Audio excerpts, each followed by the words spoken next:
Le COVID, les femmes et l'industrie de la beauté. Cette période de quarantaine pendant le COVID a provoqué de gros problèmes pour les femmes dans le monde entier, car les salons de beauté de toutes sortes sont restés fermés pendant très longtemps. Et cela m'amène à une question fondamentale. Nous voyons à travers l'histoire, dans la culture juive et dans d'autres cultures également, qu'il existe un concept de femme, déesse de la beauté. D'ailleurs, la Bible décrit les mères comme des déesses de beauté et de belle apparence. Pourquoi, dans notre culture, associe-t-on ces deux choses, la femme et la beauté, à un tel point qu'elles sont devenues une seule et même chose? Quelle est la relation entre une femme et la beauté du point de vue de la nature de la création? C'est un sujet très vaste, je ne dirais que quelques mots seulement. L'homme recherche la beauté car il n'est pas corrigé. La femme, elle, est plus corrigée, elle est plus proche de la nature et c'est pourquoi elle recherche la qualité. Elle veut un homme de qualité. L'homme veut une belle femme. Comment associe-t-on les deux? Comment? S'ils ont reçu une éducation appropriée, seule l'expérience de vie commune leur permettra de comprendre alors ce que chacun recherche chez l'autre.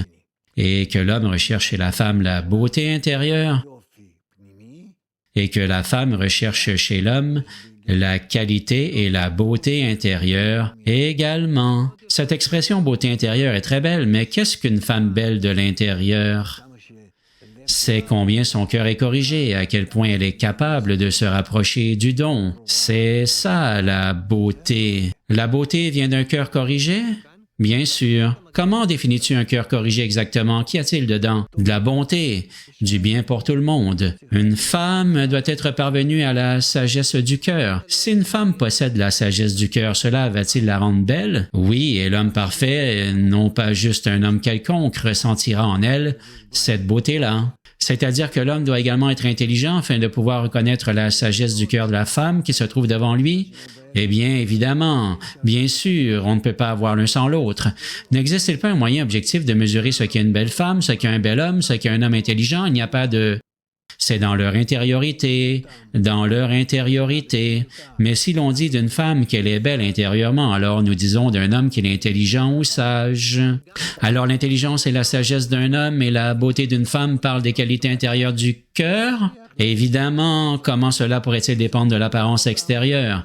L'apparence extérieure les mènera à la chirurgie plastique. C'est ce que je voulais te demander. Tu as volé ma question. Pendant la période du COVID, le problème s'est justement posé, car on n'a pas toujours pu pratiquer d'opérations esthétiques.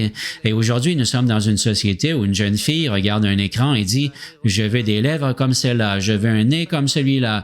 Et elle recrée son image comme sur un logiciel Photoshop et avant de passer une commande, une série d'opérations chirurgicales la sépare d'elle-même et du personnage qu'elle imagine, mais elle veut être belle. Jusqu'où penses-tu que ça puisse aller dans notre avenir? Qu'en penses-tu?